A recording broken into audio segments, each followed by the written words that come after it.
Bonjour à tous et bienvenue sur ce nouvel épisode du podcast de la puissance mentale. Alors aujourd'hui, on va voir comment devenir une machine. Et vous allez voir que ce que je vais vous proposer peut paraître contre-intuitif. Peut-être même qu'il y a certains ou certaines d'entre vous qui ont vu ça et se sont dit « Être une machine, c'est bizarre de vouloir être une machine ».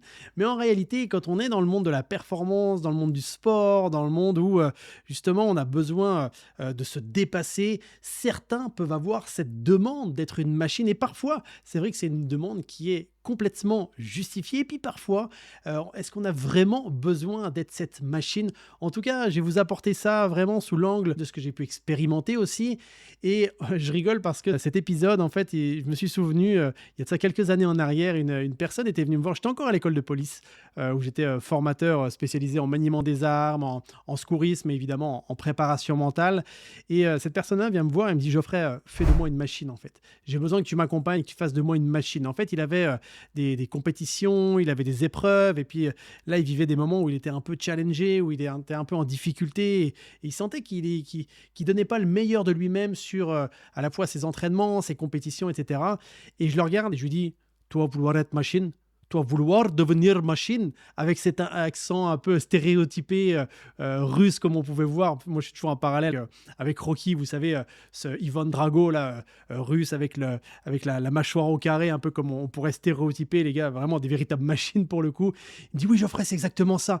Mais je vois que moi, en lui disant ça sous le ton de l'humour, il le prend vraiment sérieusement. Et je dis: ok, bon, bah, plus sérieusement, qu'est-ce que tu entends par le mot machine? Il me dit: bah, tu sais, Geoffrey, j'ai envie d'aller de l'avant, que même quand je suis fatigué, bah, continuer à avancer. Quand j'ai pas envie, bah, continuer quand même à être motivé. Et là, en fait, c'est intéressant ce discours-là, parce que ça peut être aussi un discours qu'on a déjà entendu et qui vient un peu de l'univers, peut-être. Alors là, je faisais référence au pays de l'Est et tout, mais on a pu voir aussi avec des films un peu américains où c'est le no pain, no gain. Si t'as pas de douleur, tu n'auras pas de résultat, tu n'auras pas de gain. Alors qu'en réalité, vous allez voir ce que je vais vous proposer. Peut-être que ça va être contre-intuitif pour certains. Je vais vous apporter surtout ça d'une façon parce que moi, je vois ce qui a pu fonctionner et je vois ce qui a pu ne pas fonctionner. En tout cas, quand je dis ce qui a pu fonctionner à court, moyen et long terme et ce qui n'a pas fonctionné à court, moyen et long terme. C'est vrai que moi, j'ai beaucoup de personnes qui viennent me voir, eu égard à mon passé, hein, où j'ai formé plus de 1000 officiers à la préparation mentale, où j'ai aussi performé dans un sport de force qui était pendant longtemps principalement exercé dans les pays de l'Est. C'était le kettlebell sport, le Grevoy sport, pour ceux qui ont cette culture un peu soviétique. Et c'est un sport où, voilà, ça demandait vraiment une vraie puissance mentale pour le coup, parce que vous souleviez un poids comme ça. Moi, je soulevais un poids de 32 kilos pendant 30 minutes non-stop, où je devais faire un maximum de répétitions. Donc, j'en ai fait maximum sur un championnat du monde. J'avais fait 375 répétitions. Donc, vous voyez, ça fait quelques tonnes soulevées. Évidemment, pour en arriver là, on doit se dépasser physiquement, mentalement, etc.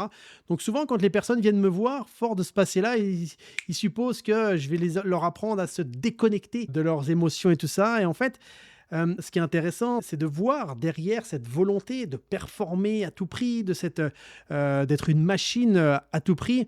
En fait, ce qui va être intéressant, c'est surtout cette capacité à changer de mode lorsque l'on le souhaite. Je répète, de changer de mode lorsque on le souhaite. Exemple, je me souviens de ce boxeur que j'avais accompagné qui, lui, était justement en mode machine, mais tout le temps. Qu'il soit sur le ring, avec ses enfants, avec ses amis, il était toujours en mode machine, complètement déconnecté de ses émotions. Et puis, même quand il n'avait pas envie, il y allait quand même. Et il est arrivé me voir, il était complètement cuit, quoi. Il était rincé, il n'en pouvait plus. Donc là, l'idée, c'est quand est-ce que je suis dans ce mode machine? Quand est-ce que je suis en mode plus cool, plus relax? Quand est-ce que je suis en mode peut-être intermédiaire? Parce que le fait d'être fort mentalement, c'est pas le fait de s'anesthésier, c'est pas le fait d'y aller quoi qu'il en coûte. Non, c'est d'avancer avec lucidité, d'avancer en étant connecté à la fois à son mental et à la fois à sa puissance, à son fort intérieur. C'est pour ça que moi je parle de puissance mentale et pas de la puissance du mental. J'en parle dans mon livre, hein, pour ceux qui l'ont déjà lu. Et d'ailleurs, vous pouvez l'avoir sur Amazon et sur d'autres liens. C'est vraiment cette différence qui est essentielle. La puissance mentale, c'est lorsque vous avez cette puissance intérieure connectée au mental qui vous permet d'agir avec lucidité, avec discernement, avec conviction aussi, versus la puissance du mental où parfois, peu importe son état physique, son état émotionnel, ses ressentis, ses volontés intérieures, on continue à avancer ou on s'arrête et voilà, ça ne correspond pas du tout à ce que finalement on a envie au fond de soi. Donc là, il y a ce désalignement entre le mental et la puissance intérieure versus quand on est en mode puissance mentale, les deux sont alignés et là, on va de l'avant. Donc, vraiment, quand les personnes ont cette volonté d'aller de l'avant, d'être en mode machine, j'ai envie de dire, c'est parce que derrière, il peut y avoir différentes problématiques que j'ai notées. La première, c'est une baisse de performance. On peut espérer avoir des performances et puis on voit que peu importe les entraînements qu'on fait, peu importe le niveau d'intensité qu'on met, on n'a pas forcément les résultats escomptés. Et là, on peut avoir finalement de la frustration et se dire, ah, mais comment je peux avoir des meilleurs résultats? Comment je pourrais être cette fameuse machine? Mais derrière, face à ces baisses de performance, il peut y avoir aussi de la difficulté à prendre des bonnes décisions, de ressentir de la pression, d'être aussi fatigué mentalement, d'être fatigué émotionnellement, d'avoir aussi la sensation de ne plus être aligné, de ne plus être en réalité, de plus ouais, être aligné par rapport à ce que l'on fait. Il y a cette dissonance entre l'être et puis le faire, et pour le coup, on est un peu paumé et on a peut-être le sentiment aussi de se suradapter en permanence. Et c'est pour ça que le but du jeu, c'est quand on dit, pour moi en tout cas, et c'est pour ça que c'est contre-intuitif, et je vais vous dire comment faire, d'être dans ce mode machine, c'est d'avancer avec lucidité et discernement. Et c'est à ça qu'on voit les grands champions, c'est qu'ils vont durer sur le temps, parce que ceux qui sont en mode machine en permanence, eh bien la machine elle va chauffer, elle va peut-être brûler, et à un moment donné elle va s'écrouler. Et c'est pas du tout l'objectif. Donc là, ce mode machine où c'est du no pain, no gain, sans discernement, lorsqu'on se coupe complètement de ses émotions, quand on est en mode j'avance quoi qu'il arrive, vous l'aurez compris, c'est pas forcément la meilleure des stratégies. Et moi, ce que j'ai pu apprendre sur le terrain, que ce soit sur des terrains hostiles comme celui de la police, les terrains aussi du sport de haut niveau, et puis ce que je peux voir aussi des gens que j'accompagne en individuel, les centaines de personnes que j'ai accompagnées en individuel jusqu'à maintenant, et les personnes aussi que j'accompagne encore individuellement, eh bien, c'est que effectivement, et ça, contrairement à ce qu'on peut voir dans le développement personnel, où eux, parfois, quand je dis eux, je stigmatise pas, mais parfois dans le monde du dev perso qui est un peu bisounours, on peut avoir tendance à dire non, non, il faut tout le temps être à l'écoute de soi, c'est important de toujours prendre de la hauteur vis-à-vis de soi-même. Oui et non. Je vous donne un exemple. Je me souviens avoir préparé mentalement des policiers qui devaient être capable d'aller annoncer des décès aux personnes concernées par le décès. Exemple, annoncer à une maman, à un père, que son fils était décédé lors d'un accident de voiture, etc. Donc ça, évidemment, la préparation mentale, elle était utile dans ces cas-là. Et souvent, le policier ou la policière est père et mère de famille. Donc le risque, c'est d'avoir finalement de faire une sorte de transposition par rapport à ce qu'on va annoncer et ce qu'on pourrait aussi vivre soi-même. Et là, le risque, c'est d'être noyé dans ses émotions. Donc là, à ce moment-là, à votre avis, est-ce qu'on aurait tout intérêt à être fortement, entre guillemets, coupé de ses émotions, façon de parler, hein, mais de mettre ses émotions de côté, ou au contraire, est-ce qu'on devrait être noyé dans ses émotions? Eh bien, en réalité, pour en tout cas l'expérience que j'en ai, en tout cas, c'est que lorsqu'on arrive face à la personne, on se doit d'être à la fois dans ce mode de compréhension, de compassion, d'empathie, mais aussi on doit se sentir détaché de la situation, parce que sinon, vous arrivez à être complètement submergé et vous ne pouvez pas pratiquer votre métier avec discernement et lucidité parce que vous êtes noyé dans les émotions. Donc à ce moment-là, on peut effectivement, et peut-être même qu'on doit, après libre à chacun d'interpréter ce qu'il veut, mais moi je sais qu'à ce moment-là, j'avais besoin d'être en mode machine. Et pourtant, ceux qui me connaissent bien le savent, je suis quelqu'un de très sensible. Moi j'ai une grande sensibilité et c'est pour ça d'ailleurs que j'ai arrêté après 10 ans de terrain opérationnel dans la police. J'ai arrêté parce que j'étais fatigué, épuisé physiquement, émotionnellement, mentalement, un peu comme John Coffey. Vous savez, John Coffey, quand il dit patron, je suis fatigué parce que toute cette noirceur là que je peux accumuler, cette négativité, c'est exactement ce que je ressentais moi quand j'étais dans la police. C'était vraiment toute cette négativité extérieure qui venait s'imprégner et j'avais l'impression d'être comme une éponge et surtout Ouais, surtout les premières années, parce que j'avais pas encore toutes les stratégies, aussi fines que je peux avoir maintenant et justement et c'est pour ça que quand j'ai été, préparateur mental dans la police, c'était pour moi une fierté et un honneur de pouvoir préparer tous ces policiers parce que je savais aussi ce qu'ils pouvaient vivre dans le quotidien et je me disais toujours: «Si moi-même j'avais eu ces techniques avant, quand j'étais jeune flic, j'aurais pas, ressenti ce que j'ai ressenti à certains moments».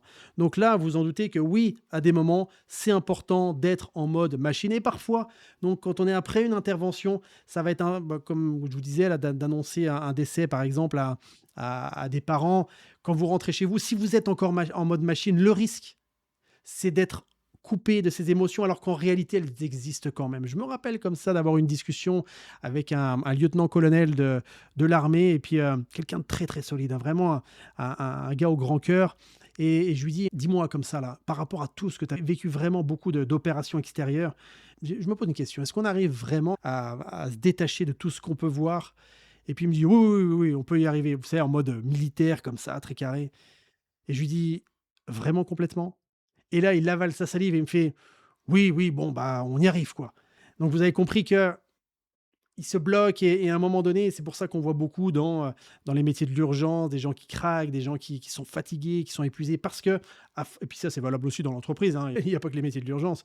À force de se couper de nos ressentis, à un moment donné, ce que tu n'exprimes pas, ton corps, lui, va l'exprimer. Donc ça va s'exprimer par, des douleurs physiques, des problèmes, de santé et cetera. D'où l'importance de savoir compartimenter, de savoir quand est-ce que je dois justement, activer ce mode, machine et quand est-ce que je dois être beaucoup plus dans, j'aime l'appeler, dans de la vulnérabilité, dans cette compétence qu'on peut développer de s'observer, de dire: «OK, de quoi j'ai besoin là?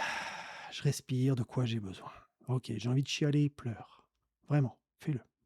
Tu as besoin de te détendre, détends-toi. Tu as besoin d'aller prendre l'air, va prendre l'air. Tu as besoin de quoi au fond de toi?» Et là, c'est important. Parce que sinon, si tu es tout le temps bloqué sur je dois être comme ça, je dois faire ça, tu finis par craquer littéralement. Et c'est ce qui m'est arrivé moi quand j'étais dans la police. Moi, il m'arrivait même quand je travaillais la nuit, le jour, le matin, on avait fait des interpellations matinales, etc. J'avais un sommeil complètement agité, je me réveillais la nuit, je faisais des cauchemars. Des fois même, j'étais debout dans la chambre, je savais plus où j'étais, j'avais peur tellement j'étais, ailleurs. Il y a ma femme qui me rassurait, il me disait: «Va, ça va Geoffrey, calme-toi et tout». Donc vous voyez, j'étais, complètement à l'ouest. Autant, quand sur le terrain, voilà, j'étais solide, mais à la maison, j'avais l'impression des fois de vriller, quoi. Mais pourquoi? Tout simplement parce que j'avais pas développé à ce moment-là, en tout cas, et cette compétence, on a tous la capacité, mais on développe la compétence de j'ai pas développé cette compétence de connecter à mes émotions quand j'avais besoin d'être connecté à mes émotions et mes ressentis et mon fort intérieur et me déconnecter quand j'en avais besoin. D'accord? Donc ça a été pour moi, vraiment, très important. En réalité, lorsqu'une personne a ce besoin de vouloir être une machine, quel quel besoin il a réellement derrière? Et quand j'accompagne moi une personne, vers des performances qui sont très importantes, quand je les accompagne individuellement, mais c'est la même chose pour une personne qu'on va pouvoir accompagner qui est en reconversion, une personne qui est dans le management, une personne qui est dans le sport, un étudiant qui passe un examen, peu importe, dès qu'on a un objectif, dès qu'on a une performance, qu'on a ce besoin d'avancer en direction d'un objectif qui est important pour soi. Et donc parfois on doit être en mode machine et puis parfois on se doit de déconnecter ce mode machine. La première chose, c'est réellement d'apprendre à se connaître très finement, d'apprendre à identifier ces modes de fonctionnement. De quelle façon on fonctionne? Et ça, c'est le gros avantage du développement personnel qui nous a vraiment appris ça, à prendre de la hauteur par rapport à nous, quels étaient nos schémas mentaux, quelles étaient nos valeurs, qu'est-ce qui est important pour nous, qu'est-ce qui nous fait vibrer, qu'est-ce qui fait du sens pour nous. Et ça, plus vous allez identifier ce qui est important pour vous, ce qui fait du sens pour vous, vos essentiels, vos fondamentaux, et plus vous saurez, lorsque vous n'allez pas bien, eh bien, qu'un de ces fondamentaux n'est probablement pas nourri. Parce que quand on est en colère, quand on est triste, quand on est dégoûté, quand on a des émotions désagréables, c'est tout simplement parce que ce qui est important pour vous, ce qui a beaucoup de valeur pour vous, n'est à ce moment-là pas nourri. Donc, apprendre à identifier vos modes de fonctionnement, apprendre à savoir ce qui est important pour que lorsque vous allez être sous pression, lorsque vous allez vivre des moments qui vont être challengeants, à ce moment-là, vous saurez très rapidement de quoi vous avez réellement besoin et vous allez pouvoir y répondre d'une façon très rapide. Je vous donne un exemple. J'étais parti en déplacement avec mon groupe de police. Et à ce moment-là, je sentais que j'avais de la difficulté à avoir du discernement, à rester focus, à rester concentré. J'étais pas assez vigilant. Mais tout simplement, je sais que j'ai besoin de me relaxer parce que j'ai cette sensibilité justement qui fait que j'absorbe pas mal de choses et je peux vite être saturé en fait. Donc si je prends pas le temps de faire une petite relaxation qui peut durer 2, 3 minutes, 1 minute, même quelques secondes parfois, si je prends pas ce temps-là de décompression, je sais qu'à un moment donné, ça finit par saturer. Donc je me connais tellement bien que je sais ce dont j'ai besoin lorsque parfois ça commence à dérailler et c'est contre-intuitif. Moi, je suis une véritable machine lorsque j'arrive à identifier et que je sais précisément quel bouton je dois tourner pour être encore plus performant. Et justement, parfois, pour être plus performant, il faut savoir ralentir. Parfois, pour être plus performant, il faut savoir être plus doux avec soi-même. Parfois, pour être plus performant, il faut savoir se donner du love, de l'amour, parce que quand on est dans des milieux hostiles, quand on est dans des univers où on a beaucoup de pression, on peut oublier quelque chose comme ça qui est essentiel. Donc là, ce point numéro un, qui est vraiment d'apprendre à bien se connaître, ça vous permettre vraiment de faire la différence entre je fais des choses parce que j'en ai conscience, parce que j'en ai envie, versus je fais des choses parce que je me sens obligé de l'extérieur d'agir ainsi. Et finalement, on peut arriver sur de l'auto-violence. On peut être dur avec soi-même, on peut être trop dur parfois avec soi-même, et ce qui fait que on arrive à être KO physiquement, à être KO mentalement, parce que dans ces cas-là, on choisit pas d'être une machine, on subit cette obligation d'être une machine, et à ce moment-là, eh bien, on peut littéralement vriller. Donc, la question que j'ai envie de vous poser, vous aujourd'hui, que vous soyez dans le monde de l'accompagnement ou pas, peu importe, mais à quel point vous avez cette fine connaissance de vous-même, à quel point dans des situations challengeantes, à quel point dans des situations où vous pouvez avoir de la pression, vous êtes capable, un, de prendre de la hauteur vis-à-vis de vous-même, deux, de savoir de quoi vous avez besoin, boum, trois, de savoir justement nourrir ce besoin. Et ça, à force de travailler sur soi, il n'y a pas besoin de faire pendant 15 ans, il n'y a pas besoin d'être dans un ashram en Inde pendant 15 ans pour savoir le faire, ça s'apprend facilement. À force de savoir ça, vous êtes finalement capable de vous adapter quelles que soient les situations, et c'est ça la force de la préparation mentale. Ensuite, le second point qui va être important, c'est celui de développer vos compétences d'adaptation réelles, de développer votre capacité d'adaptation. Et pour ça, donc numéro un, vous l'avez compris, il faut bien se connaître, et en deux, c'est aussi d'apprendre des techniques et pas rester juste dans de la théorie. C'est apprendre ne serait-ce qu'une simple technique de respiration.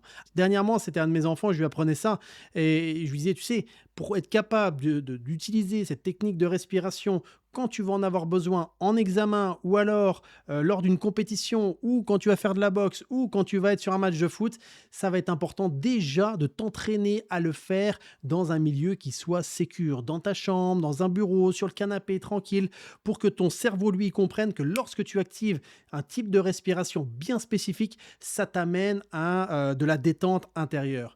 Donc là, ce qui va être important, c'est d'apprendre évidemment pour pouvoir agir en direction de vos rêves, de vos ambitions, et d'être finalement cette machine, eh bien, c'est de savoir quelle technique vous allez pouvoir mettre en place lorsque le moment viendra. Moi, je me souviens comme ça, parce qu'on parle d'une technique de respiration, là, j'avais couplé avec deux autres techniques, je vais pouvoir vous les dire aussi.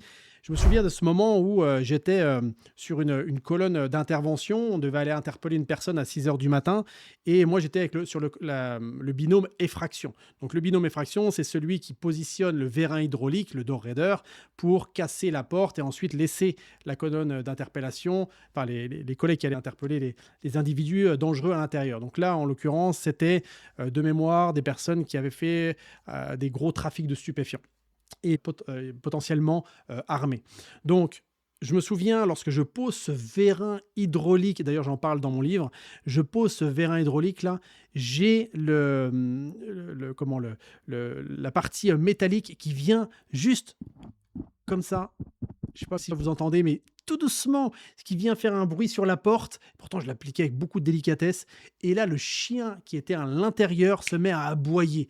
Donc là, pour nous, ça veut dire qu'il prévient les occupants. Donc ça veut dire danger potentiel. Ça s'est déjà arrivé où des personnes tiraient à travers la porte. Donc vous imaginez que là, notre sécurité est en jeu et qu'on a du stress qui commence à monter très rapidement.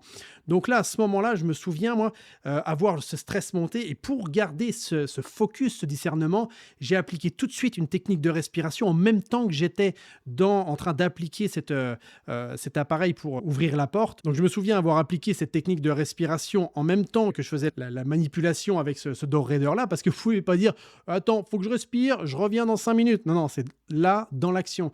Et cette technique de respiration-là m'avait permis de rester pleinement focus sur le positionnement de l'outil et on avait pu, comme ça, ouvrir très rapidement la porte pour aller interpeller les auteurs d'infractions.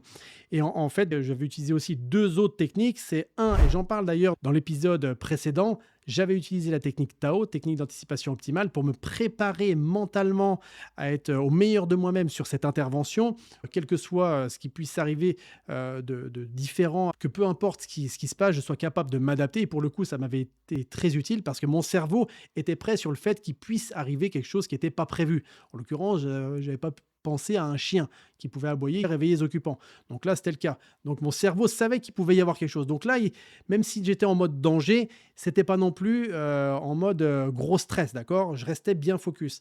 Et la technique aussi que j'avais utilisée préalablement à ce genre d'intervention, c'est la technique du focus opérationnel. Comment rester bien focus, peu importe la situation et peu importe l'extérieur.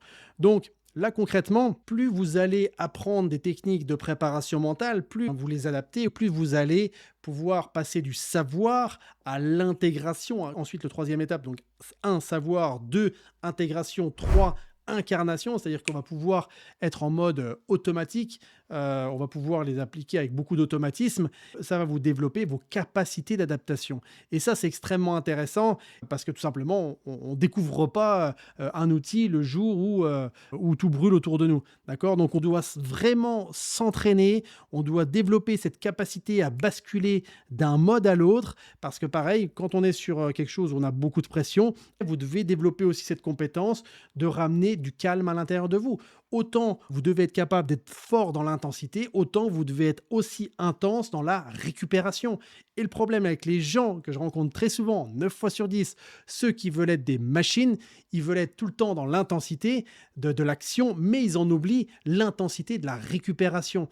Et on doit retrouver un équilibre. Donc pour ça, si vous oubliez l'intensité de la récupération, vous risquez d'aller à des problèmes physiques, épuisements mentaux, etc.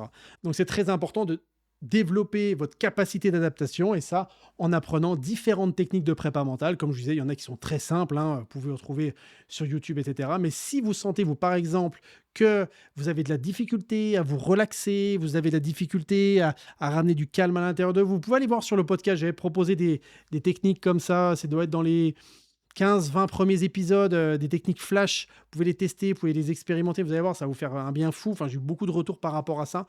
Et pareil, sur mon site internet, vous pouvez aussi aller télécharger un audio de récupération physique et mentale qui vous permet de récupérer et d'être reconnecté à votre puissance mentale. Donc, en tout cas, c'est gratuit et c'est à votre disposition.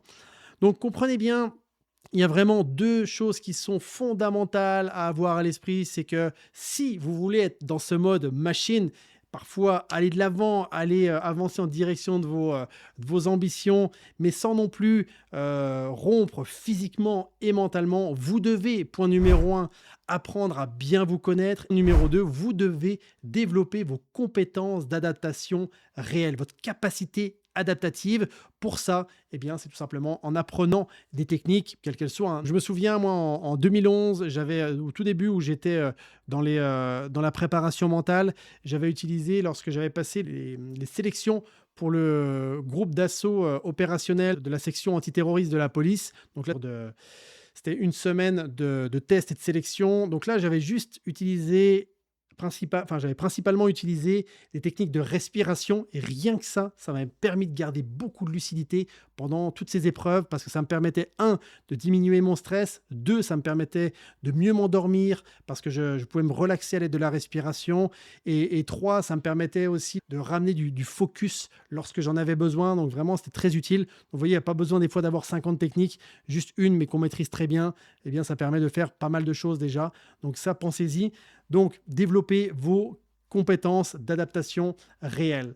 Voilà, j'espère que cet épisode vous a plu. Si vous a plu, n'hésitez pas à mettre un maximum d'étoiles sur Spotify, sur Apple Podcast ou si vous regardez sur YouTube, à mettre des commentaires par rapport à ce que vous avez ressenti ou si vous avez apprécié aussi ce format. Moi, je vous le dis, j'ai noté quelques points, quelques bullet points, mais après, j'y vais dans le flow. Il y a des choses qui me viennent des fois et puis c'est un petit peu comme si on avait une discussion. J'aime ce format-là qui est aussi voilà, très libre. On est dans le flow et c'est cool. Dites-moi aussi ce que vous en pensez. Quoi qu'il en soit, prenez bien soin de vous et n'oubliez pas, si vous voulez devenir machine, c'est possible, mais pas à n'importe quel prix. Allez, prenez bien soin de vous et je vous dis à très vite. Bye tout le monde.